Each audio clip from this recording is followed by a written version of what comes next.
obviously our out-of-conference schedule was pretty challenging for us, and we ended up coming out on top in games that maybe we wouldn't have expected to, and in second place in the games we wouldn't have expected to. So going into the conference tournament, or the conference schedule, we started off gangbusters, going to Texas A&M and beating them on the road for the first time ever in our program, and then proceeding to kind of hit the clouds, turbulence, whatever you want to call it, kind of up and down throughout the year, where it came down to really the last two games of the season at home, where we had to beat Kansas on last Monday, which we did in dramatic fashion, as this team has a propensity to do, by beating them in overtime 2-1 with a golden goal by Annie Stuhler.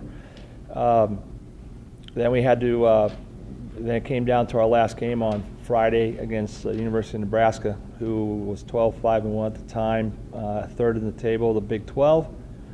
And we scored 2, they scored 1. We get to go to the Big 12 tournament. We ended up tied for 7th in the conference, just like the coaches had picked us, which I couldn't believe, but they were right on the money.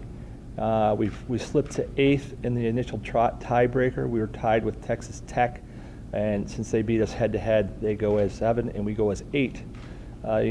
Texas A&M University is the number 1 seed, so we get to play the Aggies again tomorrow evening at 5:30. Is it kind of fitting that you play them your last Big 12 tournament, considering how many times you played them?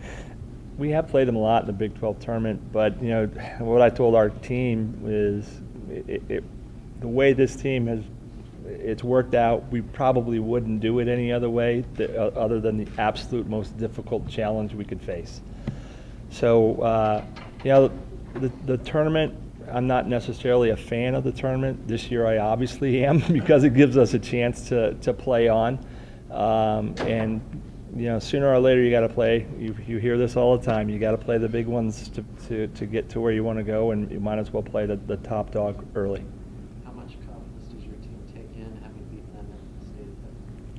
It's hard to say, because it was really a long time ago. It was the first game of the year, and that's 7 weeks ago, something like that. So a lot has changed in our team. I'm sure a lot has changed in their team, just in talking with the Texas coach. They played them last Friday night, and the names he was telling me and where they were playing are completely different than what we had before. So it's just going to be a completely different dynamic as far as the approach of the teams. But still, they're A&M, we're Colorado. They're 1, we're 8, and we have to go out and prove ourselves on tomorrow night.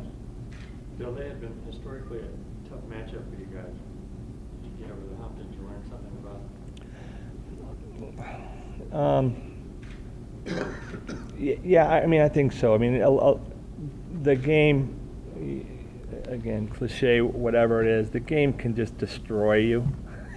Because you can be in teams' ends all day long and lose 1-0. And we think that we've put competitive teams on the field against them before.